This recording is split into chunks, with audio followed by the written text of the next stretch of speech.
今日睇到單新聞，有一個老千網紅俾佢老婆偷走咗 Bitcoin。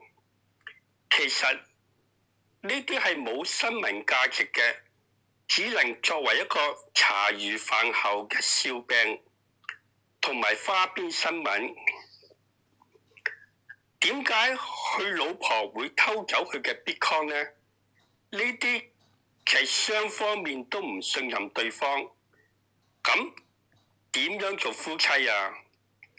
今日我哋唔係討論呢單新聞，只係討論 Bitcoin 嘅價值，最後會變成點？會唔會好似陰司紙咁樣一文不值？我哋知道要破解 Bitcoin 嘅加密算法，最少要有2330個穩定嘅邏輯量子比特。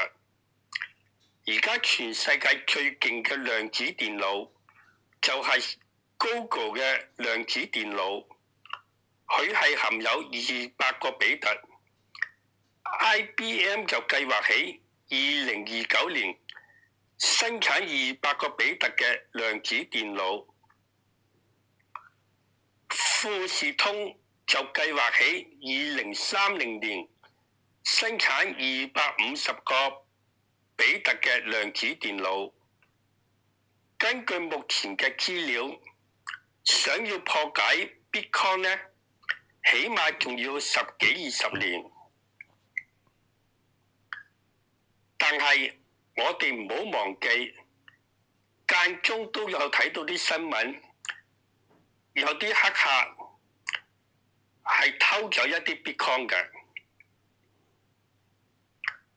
我哋可以理解 Bitcoin 呢，就係鎖喺銀行保險箱入邊，要打開佢就要銀行一把公用嘅鎖匙同埋你自己嘅私人鎖匙先至可以打開。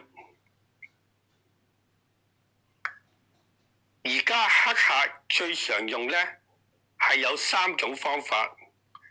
第一種就係暴力破解，其實呢種呢就係最難嘅，成功機會呢就係極為渺茫。好似你想破解你隔離屋嘅 WiFi 密碼，你都可以㗎，只要你寫一個程式，同埋有一本足夠大嘅黑客字典，就可以破解㗎啦。只係時間上嘅問題。但係破解 WiFi 同埋破解 Bitcoin 呢，係兩個完全唔同嘅概念。第二種方法就係假嘅隨機數生成器。呢度呢，就係要睇下你嘅設置方法啦。如果你錯誤設置呢，佢嘅安全係數就係由2嘅256次方就會降到去2嘅32次方，直接增大咗漏洞嘅風險。喺2025年就有一個個案，黑客利用咗呢一個漏洞，就偷走咗150億美金嘅 Bitcoin。第三個方法就係喺你市場入邊買入咗俾人刪改咗嘅硬件錢包，就有可能植入咗一啲惡語軟件。當你交易嘅時候，佢係故意使用唔安全嘅隨機數簽名，咁就會將你嘅密鑰陷入咗交易入邊。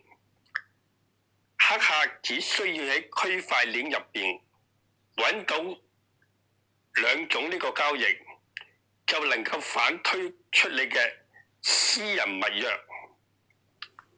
最後就講下量子破解。雖然離開量子破解仲有一段長嘅時間。但係如果加大量子嘅比特，同埋唔需要理會佢嘅糾錯功能，加上一啲漏洞，一段時間之內，亦都會好大機會破解嘅。所以我覺得20年之後，Bitcoin 嘅價值就等同陰司紙一樣，係毫無價值嘅。如果各位有咩意見，可以喺下邊留言。多謝各位收睇，拜拜。